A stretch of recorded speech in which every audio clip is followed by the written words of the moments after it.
3. On an island in the Pacific. Save for the governments, the whole human race now earnestly desired peace, but opinion in America was balanced between the will merely to effect an economic and political unification of the world, and a fanatical craving to impose American culture on the East. In China also there was a balance of the purely commercial readiness to sacrifice ideals for the sake of peace and prosperity, and the will to preserve Chinese culture. The two individuals who were to meet in secret for the negotiation of peace were typical of their respective races. In both of them the commercial and cultural motives were present, though the commercial was by now most often dominant. It was in the 26th year of the war that two seaplanes converged by night from the east and west upon an island in the Pacific and settled on a secluded inlet. The moon, destined in another age to smother this whole equatorial region with her shattered body, now merely besparkled the waves. From each plane a traveller emerged and rowed himself ashore in a rubber coracle. The two men met upon the beach and shook hands, the one with ceremony, the other with a slightly forced brotherliness. Already the sun peered over the wall of the sea, shouting his brilliance and his heat. The Chinese, taking off his air helmet, uncoiled his pigtail with a certain emphasis, stripped off his heavy coverings and revealed a sky-blue silk pyjama suit, embroidered with golden dragons. The other, glancing with scarcely veiled dislike at this finery, flung off his wrap and displayed the decent grey coat and breeches with which the American businessmen of this period unconsciously symbolised their aversion to Puritanism. Smoking the Chinese envoy's cigarettes, the two sat down to rearrange the planet. The conversation was amicable and proceeded without hitch, for there was agreement about the practical measures to be adopted. The government in each country was to be overthrown at once. Both representatives were confident that this could be done if it could be attempted simultaneously on each side of the Pacific, for in both countries finance and the people could be trusted. In place of the national governments, a World Finance Directorate was to be created. This would be composed of the leading commercial and industrial magnates of the world, along with representatives of the workers' organisations. The American representative should be the first president of the Directorate, and the Chinese the first vice president. The Directorate was to manage the whole economic reorganisation of the world. In particular, industrial conditions in the East were to be brought into line with those of America, while on the other hand the American monopoly of Antarctica was to be abolished. That rich and almost virgin land was to be subjected to the control of the Directorate. Occasionally during the conversation reference was made to the great cultural difference between East and West, but both the negotiants seemed anxious to believe that this was only a minor matter which need not be allowed to trouble a business discussion. At this point occurred one of those incidents which, minute in themselves, have disproportionately great effects. The unstable nature of the first men made them peculiarly liable to suffer from such accidents, and especially so in their decline. The talk was interrupted by the appearance of a human figure swimming round a promontory into the little bay. In the shallows she arose and walked out of the water towards the creators of the world state. A bronze, young, smiling woman, completely nude, with breasts heaving after her long swim, she stood before them, hesitating. The relation between the two men was instantly changed, though neither was at first aware of it. "Delicious daughter of ocean," said the Chinese, in that somewhat archaic and deliberately un-American English which the Asiatics now affected in communication with foreigners. "What is there that these two despicable land animals can do for you? For my friend I cannot answer, but I, at least, am henceforth your slave." His eyes roamed carelessly, yet, as it were, with perfect politeness all over her body, and she, with that added grace which halos women when they feel the kiss of an admiring gaze, pressed the sea from her hair and stood at the point of speech. But the American protested. "Whoever you are, please do not interrupt us. We are really very busy discussing a matter of great importance, and we have no time to spare. Please go. Your nudity is offensive to one accustomed to civilized manners. In a modern country you would not be allowed to bathe without a costume. We are growing very sensitive on this point." A distressful but enhancing blush spread under the wet bronze, and the intruder made as if to go. But the Chinese cried, "Stay! We have almost finished our business talk. Refresh us with your presence. Bring the realities back into our discussion by permitting us to contemplate, for a while, the perfect vase line of your waist and thigh. Who are you? Of what race are you? My anthropological studies fail to place you. Your skin is fairer than is native here, though rich with sun. Your breasts are Grecian. Your lips are chiselled with the memory of Egypt. Your hair, night though it was, is drying with a most bewildering hint of gold. And your eyes, let me observe them, long, subtle as my countrywomen's, unfathomable as the mind of India, they yet reveal themselves to your new slave as not wholly black, but violet as the zenith before dawn. Indeed, this exquisite unity of incompatibles conquers both my heart and my understanding. During this harangue, her composure was restored, though she glanced now and then at the American, who kept ever removing his gaze from her. She answered in much the same diction as the other, but surprisingly with an old-time English accent. I am certainly a mongrel. You might call me not daughter of ocean, but daughter of man, for wanderers of every race have scattered their seed on this island. My body, I know, betrays its diverse ancestry in a rather queer blend of characters. My mind is perhaps unusual too, for I have never left this island, and though it is actually less than a quarter of a century since I was born, a past century has perhaps had more meaning for me than the obscure events of today. A hermit taught me. 200 years ago he lived actively in Europe, but towards the end of his long life he retreated to this island. As an old man he loved me, and day by day he gave me insight into the great spirit of the past. But of this age he gave me nothing.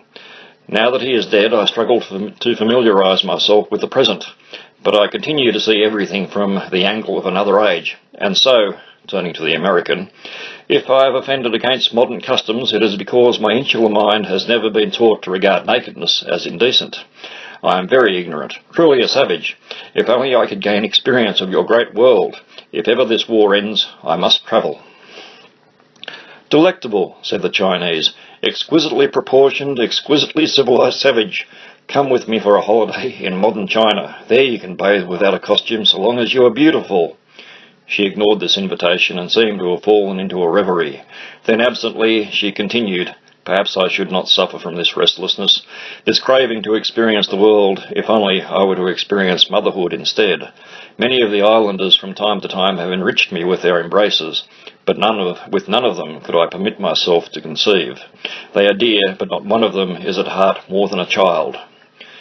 The American became restless, but again the Mongol intervened, with lowered and deepened voice. I, he said, I, the Vice President of the World Finance Directorate, shall be honoured to afford you the opportunity of motherhood.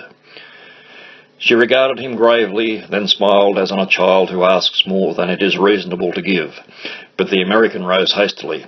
Addressing the silken Mongol, he said, You probably know that the American government is in the act of sending a second poison fleet to turn your whole population insane. More insane than you are already. You cannot defend yourselves against this new weapon, and if I am to save you, I must not trifle any longer. Nor must you, for we must act simultaneously. We have settled all that matters for the moment, but before I leave, I must say that your behaviour towards this woman has very forcibly reminded me that there is something wrong with the Chinese way of thought and life. In my anxiety for peace, I overlooked my duty in this respect. I now give you notice that when the Directorate is established, we Americans must induce you to reform these abuses for the world's sake and your own. The Chinese rose and answered, This matter must be settled locally. We do not expect you to accept our standards, so do not you expect us to accept yours.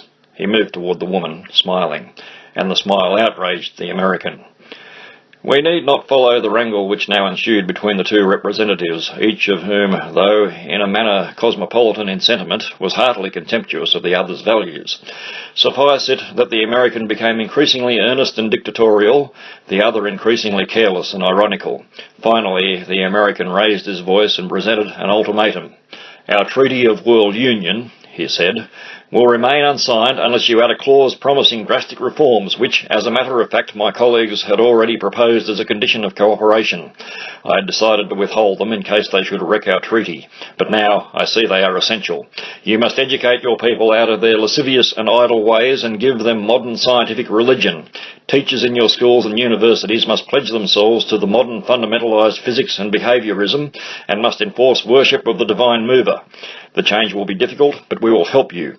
You will need a strong order of inquisitors, responsible to the Directorate. They will see also to the reform of your people's sexual frivolity, in which you squander so much of the divine energy.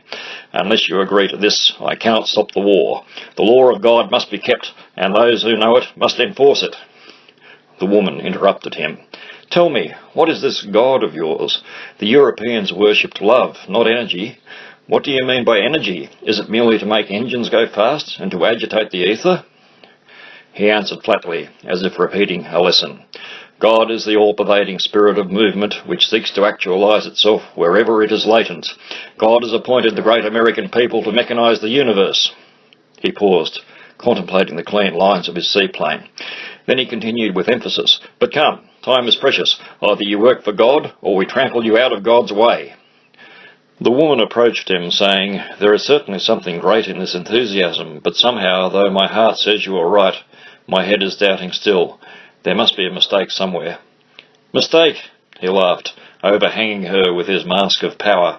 When a man's soul is action, how can he be mistaken that action is divine? I have served the great God, energy, all my life, from garage boy to world president. Has not the whole American people proved its faith by its success?